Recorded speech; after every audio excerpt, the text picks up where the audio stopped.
Hello guys, welcome back to my channel. Today I'm going to show you how I was able to make this auto gele, and in my previous uploads I had already shown how I made this V-shaped base gele, so I'm just going to link that video with this one just in case you guys are confused so that you can go watch.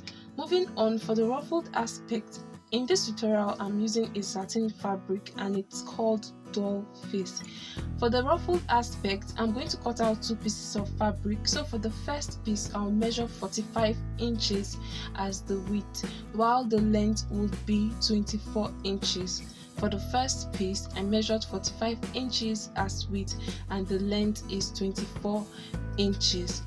And for the second piece also, I'm just going to show you guys the measurement. For the second piece, I measured 47 inches as the width, and then for the length I measured 20 inches. After doing this, you still need to take this fabric to your machine to stitch the edges, so you can just make half an inch allowance so that you can stitch the edges, just so you can have a very neat work. So I'm going to pick up the first piece of fabric and place it on the base gele like this, and then start making round pleats.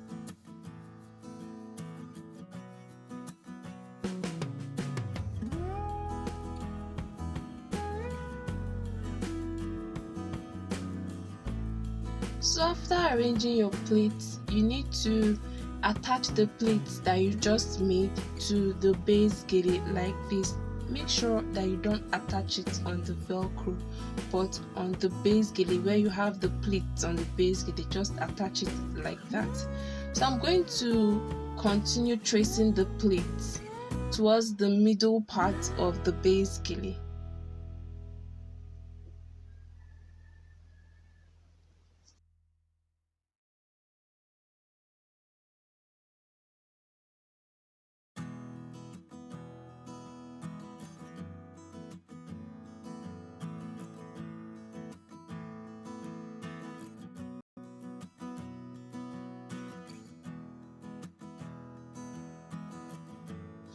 If you're going to make this auto gele for yourself and you don't have any help close by, you need to make use of lots of pins so that everything stays secured and so that you just don't get frustrated at any point at all.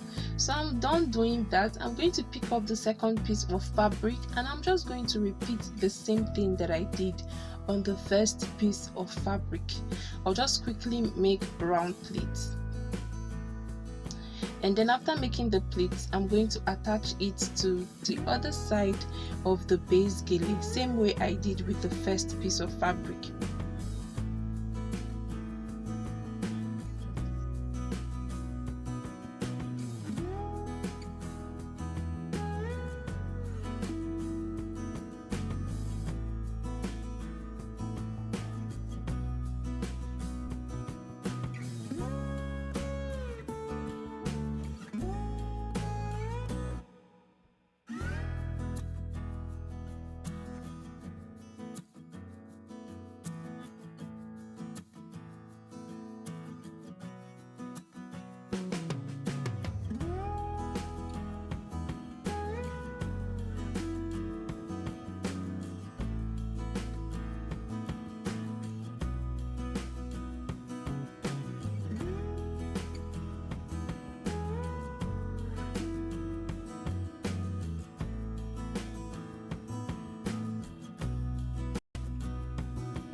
After making pleats with the second piece of fabric, I'm going to pin that down so that I can work with the first piece of fabric.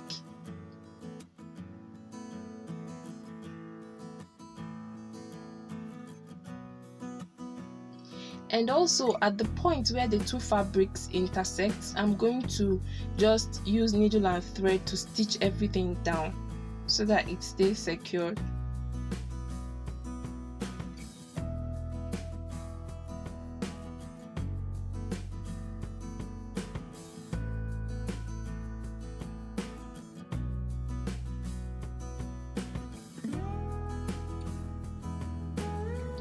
Once you're done doing that, pick up the remaining hand that is left from the first piece of fabric that you attached to the base gele, and then start making ruffles. So I'm just going to leave you guys at this point to enjoy the rest of the video. But before I go, I also want to tell you guys that you can make your ruffles smaller than what I did in this video, or you can actually make yours bigger. I don't know if there's anybody that will want hers to be bigger than what I did in the video, but just in case you want to make yours smaller, you have to make sure that you reduce the width of this fabric and also the length, but the width most especially. You have to reduce the width, because I discovered that mine was even really big. So if you want yours to be the same way mine is, just go with the measurement. But if you want yours to be smaller, you have to reduce the width and the length. So guys, enjoy the rest of this tutorial.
When I'm almost done with the fabric, that is when I get to the edge of the fabric like this, like towards the end of the fabric, I'm just going to make few pleats and then attach that with needle and thread to the base gele. Don't forget that after making use of pins, you still need to go back to use thread and needle in the same color of the material that you're using.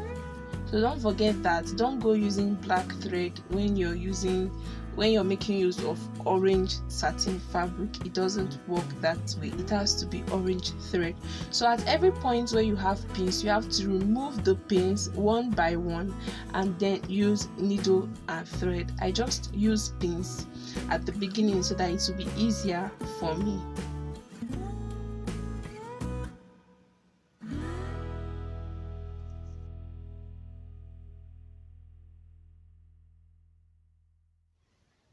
Once you're done doing that, go over to the back and then attach the ruffles to the round pleats that you made with the fabric. You have to do this with needle and thread, and this is so that everything stays firm and secured. You want to attach the back of the ruffles to the round pleats that you made at different points so that everything stays firm and secure. Like I said, if you don't do this, you discover that the ruffles will keep falling all the time. They'll just keep falling and falling, so you have to attach at different points.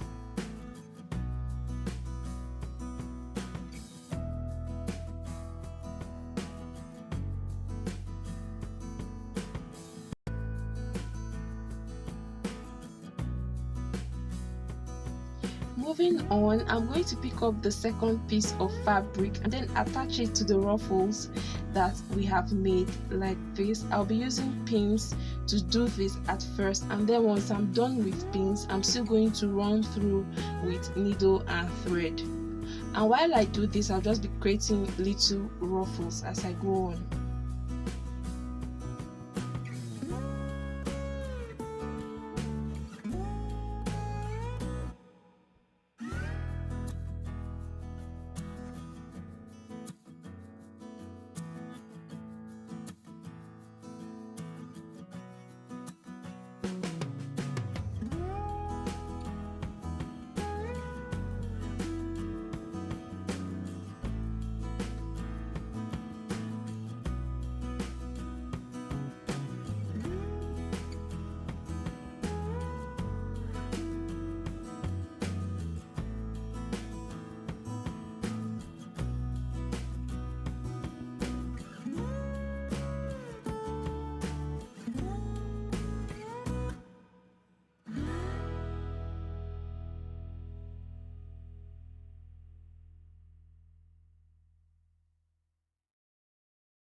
When I'm done making ruffles with the second piece of fabric, I'm still going to go over to the back and attach the back of the fabric to the base gele so that everything stays secured.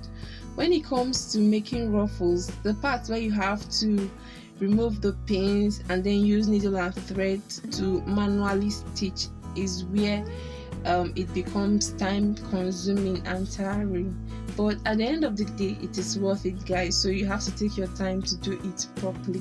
Thank you all so much for watching. If this video has been helpful, please don't forget to give it a thumbs up, subscribe, like, share, and also comment in the comment section, guys. Thank you all for watching. See you all in my next video. Bye bye.